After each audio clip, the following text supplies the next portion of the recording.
നമസ്കാരം. ഇന്ന് നമ്മളുടെ ക്ഷണം സ്വീകരിച്ച് ഈ അഭിമുഖത്തിൽ എത്തിച്ചേർന്ന ഡോക്ടർ എം വി നാരായണന് സ്വാഗതം. ചോദ്യങ്ങളിലേക്ക് കിടക്കാം.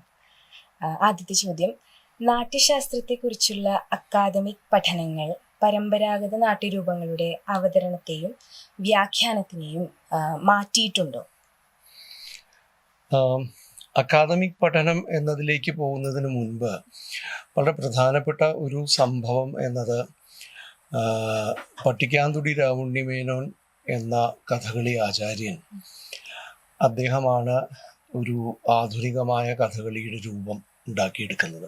കല്ലുവഴിച്ചിട്ട എന്ന് പറയും.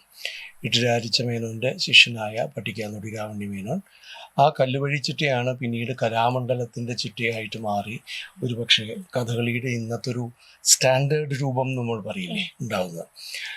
അപ്പോൾ രാവുണ്ണിമേനോൻ കഥകളി അഭ്യസിച്ച് കഴിഞ്ഞ് രംഗത്ത് അവതരിപ്പിക്കുമ്പോൾ ഉണ്ടായിരുന്ന ഒരു പ്രധാനപ്പെട്ട ആക്ഷേപം, അദ്ദേഹത്തിൻ്റെ മുഖത്ത് ഭാവം വരുന്നില്ല, ഒന്നും സ്ഫുരിക്കുന്നില്ല എന്നൊരാക്ഷേപം ഉണ്ടായിരുന്നു.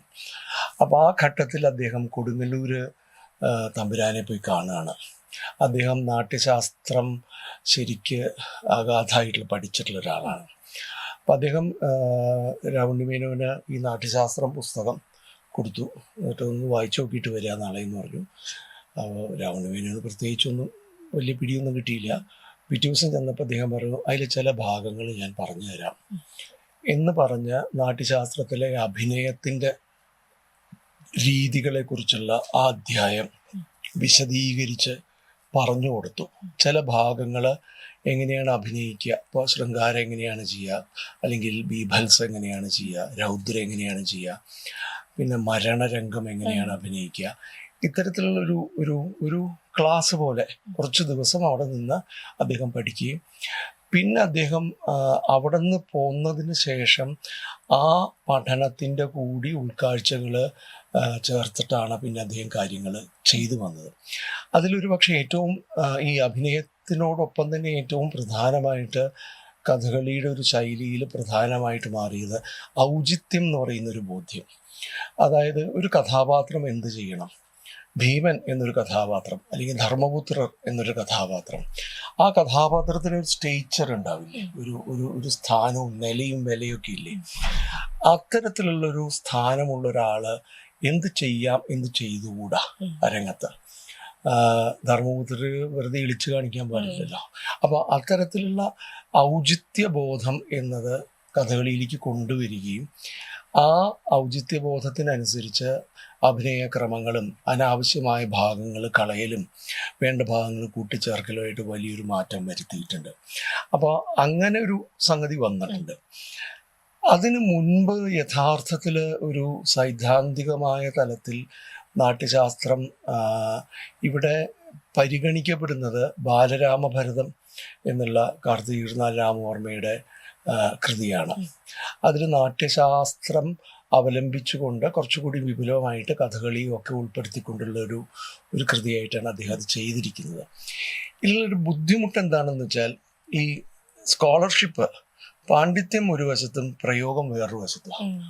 ഈ പ്രയോക്താക്കള് എന്ന് പറയുന്നവര് അങ്ങനെ പണ്ഡിതരല്ല, ആവശ്യമില്ല, പാണ്ഡിത്യത്തിന്റെ ആവശ്യമില്ല, അവർ പ്രയോഗിക്കുന്നവരാണ്. അപ്പോൾ കളരിയിൽ അഭ്യസിച്ച് അവരുടെ കഴിവിൻ്റെ പരമാവധി അതത് ചെയ്യുന്നു. അപ്പോൾ നാട്യശാസ്ത്രം പഠിച്ച് ഇങ്ങനെയാണ് ചെയ്യേണ്ടത് എന്ന ആലോചനയോടുകൂടി ചെയ്യലൊക്കെ വളരെ കഷ്ടിയായിരുന്നു. പക്ഷെ പിന്നീട് എന്ത് സംഭവിച്ചു എന്ന് ചോദിച്ചാൽ, ഒരു സ്വാതന്ത്ര്യലബ്ധിക്കൊക്കെ ശേഷം ഒരു ഇന്ത്യ എന്നൊരു സങ്കല്പവും ഇന്ത്യയുടെ ഒരു എന്താണ് പറയുക, കോമൺ ആയിട്ടുള്ളൊരു സംസ്കാരം എന്നൊക്കെയുള്ള സങ്കല്പം വന്നപ്പോൾ ഇന്ത്യയുടെ അവതരണ രൂപങ്ങളൊക്കെ വളരെ വ്യത്യസ്ത ഭാഷകളാണ്, വ്യത്യസ്ത രീതികളാകുമ്പോൾ തന്നെ ഒരേ രാജ്യത്തിൻ്റെ വിവിധ ആവിഷ്കാരങ്ങളാണ് എന്നൊരു ബോധ്യം വന്നു. അങ്ങനെ വന്നപ്പോഴാണ് നാട്യശാസ്ത്രം കുറേയും കൂടി പ്രധാനമായിട്ടൊരു ടെക്സ്റ്റായിട്ട്, ഇവയൊക്കെ കോർത്തിണക്കുന്നൊരു ടെക്സ്റ്റായിട്ട് നാട്യശാസ്ത്രം മാറി. അപ്പം പിന്നെ ആൾക്കാർ എന്ത് ചെയ്തു തുടങ്ങി, നമ്മൾ ചെയ്യുന്ന പ്രയോഗം നാട്യശാസ്ത്ര പ്രകാരം ശരിയാണോ, നമ്മൾ ഈ ചെയ്യുന്ന ഇങ്ങനെ അഭിനയിക്കുന്ന രീതി നാട്യശാസ്ത്ര പ്രകാരം ശരിയാണോ, കൂടിയാട്ടത്തിൽ പകർന്നാട്ടം നാട്യശാസ്ത്രം അംഗീകരിക്കുന്നുണ്ടോ എന്ന രീതിയിൽ പിന്നാക്കം പോയി നോക്കി നാട്യശാസ്ത്ര അവലംബിയായ സങ്കല്പങ്ങൾ വെച്ച് അവനവൻ്റെ പ്രയോഗങ്ങളെ വ്യാഖ്യാനിക്കാനും അല്ലെങ്കിൽ അത് സ്കോളേഴ്സും ചെയ്തിട്ടുണ്ട്, ഇവരും ചെയ്യുന്നുണ്ട്, പ്രാക്ടീഷണേഴ്സും. അങ്ങനെ നോക്കുകയും ചില മാറ്റങ്ങൾ അതിൽ വരുത്തുകയും ഒക്കെ ചെയ്യുന്ന ഒരു പ്രവണത അത് അടുത്ത കാലത്താണ് ഉണ്ടാവുന്നത്. അതിന് മുമ്പ് കാലത്ത് അത്ര ഒരു ഇതുണ്ടായിരുന്നു. നമ്മൾ മനസ്സിലാക്കേണ്ട ഒരു കാര്യം എന്താ വെച്ചാൽ ഈ ട്രെയിനിങ് ഉണ്ടല്ലോ, ഇപ്പൊ കഥകളിയുടെയും കൂടിയാട്ടത്തിൻ്റെയും ഒക്കെ ട്രെയിനിങ് എന്ന് പറഞ്ഞത് വളരെ ശരീരാടിസ്ഥിതമാണ്. ഇപ്പം നിങ്ങൾ ശൃംഗാരം എന്നൊരു ഒരു ഒരു ഭാവം അഭിനയിക്കുമ്പോൾ നിങ്ങൾ കാണും ശൃംഗാരം എങ്ങനെയാണ് മുഖത്ത് വരുന്നതെന്ന്. ഈ പഠിപ്പിക്കുന്ന സമയത്ത് കുട്ടി 6 വയസ്സ് 8 വയസ്സ് 10 വയസ്സുള്ള കുട്ടി, ആ കുട്ടിക്കുണ്ടോ ശൃംഗാരം മനസ്സിലാവുന്നു? അപ്പോൾ ആ കുട്ടിയോട് ശൃംഗാരം എന്നൊന്നും അല്ല പറയാ, ആ കുട്ടിയോട് പറയും കണ്ണ് മറ്റേ ചലിപ്പിക്കാൻ പറയും, തടം ഇളക്കാൻ പറയും, മറ്റേ ഈ ചുണ്ടിൻ്റെ ഭാഗം ഇളിക്കാൻ പറയും, ചിരിന്ന് പോലുമല്ല ഇളിക്കുക. അപ്പം ഇത് മൂന്നും കൂടി ചെയ്താൽ ശൃംഗാരവും. ഈ കുട്ടിക്ക് ഇത് ശൃംഗാരമാണെന്ന് മനസ്സിലാവുന്നത് 10-25 വയസ്സാവുമ്പോഴാണ്. ഇത് ബോഡിയിലാണ് ഇത് ചെയ്യുന്നത്. അപ്പോൾ അങ്ങനെ ഒരു നമ്മൾ കൺസെപ്ച്വൽ എന്ന് പറയില്ലേ, നമ്മുടെ ഔദ്യോഗിക വിദ്യാഭ്യാസത്തിലൊക്കെ ഉണ്ടാകുന്ന ഒരു കൺസെപ്ച്വൽ ലേണിംഗ് ആയിരുന്നില്ല മുമ്പ് ഒരിക്കലും ഉണ്ടായിരുന്നത്. ഇപ്പം കലാമണ്ഡലത്തിലൊക്കെ കുറേയും കൂടി അതിനുള്ള ശ്രമം ഉണ്ടാവുന്നുണ്ട്. കുട്ടികളുടെ ഒരു മാനസികമായിട്ട് കൂടി അതിനെ മനസ്സിലാക്കിച്ച് അത്തരത്തിൽ ചെയ്യാനുള്ള ശ്രമങ്ങൾ ഉണ്ടാവുന്നുണ്ട്. അപ്പോൾ നാട്യശാസ്ത്രം ചിലപ്പോൾ പ്രധാനമായിട്ട് വരികയും ചെയ്യുന്നുണ്ടാവും. ഓക്കെ. അടുത്ത ചോദ്യം, ഒരു കലാനിരൂപകൻ എന്ന നിലയിലും ഒരു കലാ ആസ്വാദകൻ എന്ന നിലയിലും നാട്യശാസ്ത്രം കേരള കലാരൂപങ്ങളിൽ എപ്പോഴാണ് ആ ഗ്രന്ഥത്തിന്റെ സാന്നിധ്യം അറിയിച്ചിട്ടുള്ളത്? ഇപ്പം അത് മുമ്പത്തേൽ കുറച്ച് ഞാൻ സൂചിപ്പിച്ചു. ഞാൻ അതാണ് ഈ പറയുന്നത്. അതായത് 2 കാര്യങ്ങളാണ്. ഈ എങ്ങനെയാണ് എന്താണ് ഇതിൻ്റെ ഒരു സീക്വൻസ് നമ്മൾ ആലോചിച്ചാലേ, നമ്മൾ ഒരു പൂവ് ഉണ്ടായി കഴിഞ്ഞിട്ടാണ് പൂവിനെ കുറിച്ചുള്ള പഠനം ഉണ്ടാവുക. പഠനം ഉണ്ടായതിൻ്റെ അടിസ്ഥാനത്തിൽ പൂവ് മാറുമോ?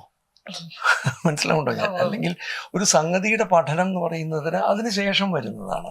അപ്പം നാട്യശാസ്ത്രം ചെയ്തത് അന്നുണ്ടായിരുന്ന കുറേ രൂപങ്ങളുടെ അവതരണ രൂപങ്ങളെ കൂട്ടിവെച്ചിട്ട് എന്താണ് നാട്യം, എന്താണ് നാടകത്തിൻ്റെ സ്വഭാവം, അതിൻ്റെ അംശങ്ങൾ എന്താണ്, ഘടകങ്ങൾ എന്താണ് എന്നിങ്ങനെ വേർതിരിച്ച് വർഗീകരിച്ച്, അപ്പോൾ ആഹാര്യം, വാചികം, ആംഗികം, സാത്വികം എന്ന രീതിയിലൊക്കെ തിരിച്ച്, പിന്നെ അതിനകത്തെ സംഗീതത്തിൻ്റെ ഭാഗം എന്താണ്, മുദ്രകൾ എങ്ങനെയാണ് എന്നിങ്ങനെ വിശദീകരിച്ച് പോവുകയാണ് ചെയ്തിരിക്കുന്നത്. അപ്പം അത് അന്ന് ലഭ്യമായിരുന്ന അവതരണ രൂപങ്ങളുടെ അടിസ്ഥാനത്തിലാണ് അത് ചെയ്തിരിക്കുന്നത്. പിന്നീട് അവതരണ രൂപങ്ങൾ പിന്നെ ഉണ്ടായിട്ടുണ്ടാവും, പലതും ഉണ്ടായിട്ടുണ്ടാവും. അപ്പോൾ ഈ നാട്യശാസ്ത്രം എന്നുള്ളതൊരു ആദ്യഘട്ടത്തിൽ അത് ഒരു നമ്മൾ ഭാഷയുടെ വ്യാകരണം എഴുതില്ലേ, ഭാഷയെ വിവരിക്കുകയും ഭാഷയുടെ വ്യാകരണം എഴുതണം. പക്ഷെ പിന്നീട് ഈ വ്യാകരണം നിഷ്കർഷയായിട്ട് മാറും. അതാണ് കറക്റ്റ്, ഇതാണ് കറക്റ്റ്, ഐ ആം എന്നേ പറയാൻ പാടുള്ളൂ, ഐ ആർ എന്ന് പറയാൻ പാടില്ല, അത് നിയമമായിട്ട് മാറും. അതേപോലെ ഈ ശാസ്ത്ര ഗ്രന്ഥങ്ങളിലെയും നാട്യശാസ്ത്രത്തിൻ്റെയൊക്കെ ചിലത് നിയമങ്ങളായിട്ട് മാറിയപ്പോൾ അത് ഇങ്ങനെയാണ് ചെയ്യേണ്ടത്, ഇങ്ങനെ ചെയ്തുകൂടാ എന്നൊക്കെയുള്ള സങ്കല്പങ്ങൾ ഉണ്ടായിട്ടുണ്ട്. നേരിട്ട് നാട്യശാസ്ത്രത്തിൻ്റെ ഒരു സ്വാധീനം കേരളീയ രൂപങ്ങളിൽ വരുന്നത് ഞാൻ പറയുകയാണെങ്കിൽ ആ അർത്ഥത്തിൽ ഒരു 20-ാം നൂറ്റാണ്ടോടുകൂടിയേ. ഞാൻ രാവണ വേണുനാശാൻ്റെ കാര്യം പറഞ്ഞില്ലേ, അതിന് ശേഷവും അതിൽ ഒരു കാരണം എന്നുള്ളത് മുമ്പുള്ളതിൽ നിന്നും കൂടുതലായിട്ട് ഇന്നത്തെ പ്രത്യേകിച്ച് നൃത്ത മേഖലയിലുള്ള ആളുകൾ കുറേ കൂടി വിദ്യാഭ്യാസമുള്ളവരാണ്. അപ്പോൾ അവർ കേവലം ഈ പ്രയോഗം പ്രാക്ടീസ് പഠിക്കുക മാത്രമല്ല, അതിനപ്പുറം പോകുന്ന രീതിയിൽ അതിനെക്കുറിച്ച് ആലോചിക്കാനും മറ്റ് ഗ്രന്ഥങ്ങൾ എന്തൊക്കെയാണ് എന്നൊക്കെ നോക്കാനും ഉള്ളൊരു ശ്രമം അവരുടെ ഭാഗത്തു നിന്ന് ഉണ്ടായിട്ടുണ്ട്. അപ്പോൾ ഈ നാട്യശാസ്ത്രം മാത്രമല്ല മറ്റ് ഗ്രന്ഥങ്ങളുമൊക്കെ ആ തരത്തിൽ അവർ വായിക്കുകയും അതിൽ നിന്നുള്ള ധാരണകൾ ഉൾക്കൊണ്ട് ഇതിനകത്ത് ചെയ്യാനും ശ്രമിച്ചിട്ടുണ്ട്. അവസാനത്തെ ചോദ്യമാണ്. 2 ചോദ്യം എന്നാ പറഞ്ഞത്? അല്ല, ഈ രംഗകലാ കോൺഫറൻസ്, ക്രൈസ്റ്റിലുണ്ടായ ഈ രംഗകലാ കോൺഫറൻസിന്റെ ആ ഒരു അനുഭവത്തെ പറ്റി 2 വാക്ക്. എനിക്ക് 3 ദിവസം കൂടെ ഉണ്ടാവണം എന്ന് ഞാൻ വിചാരിച്ചാൽ പറ്റിയില്ല. എനിക്ക് ഈ ഫോക്കിൻ്റെയൊക്കെ ചുമതലയൊക്കെ വന്ന കാരണം പറ്റിയില്ല, ഇന്നേ എത്തിയുള്ളൂ. അനുഭവം എന്ന് പറഞ്ഞാൽ നല്ല സംഗതിയാണ്, സംശയമില്ലാത്ത കാര്യമാണ്. ഇതിനെക്കുറിച്ചുള്ള ആഴത്തിലുള്ള ചിന്തകൾ ഉണ്ടാവേണ്ടത് നല്ലതാണ്. പിന്നെ ഒരു കാര്യം, ഈ എന്താ പറയുക, പലപ്പോഴും ഇത്തരം കോൺഫറൻസുകളുടെ ഒരു അപകടം എന്നുള്ളത് ഈ പണ്ഡിതർ എന്ന് പറയുന്ന അല്ലെങ്കിൽ ഇതിനെക്കുറിച്ച് പഠിക്കുന്ന ആൾക്കാർ മാത്രമായിട്ട് അതിനെക്കുറിച്ച് ചർച്ച ചെയ്യും. അപ്പോൾ ഈ പ്രയോക്താക്കൾ അവിടെ ഉണ്ടാവില്ല. അല്ലെങ്കിൽ പ്രയോക്താക്കളെയും കൂടി ചേർത്ത് രണ്ടുപേരും അന്യോന്യം സംവദിക്കുന്ന ഒരു സമ്പ്രദായം ഉണ്ടാക്കിയെടുക്കൽ വളരെ പ്രധാനമാണ്.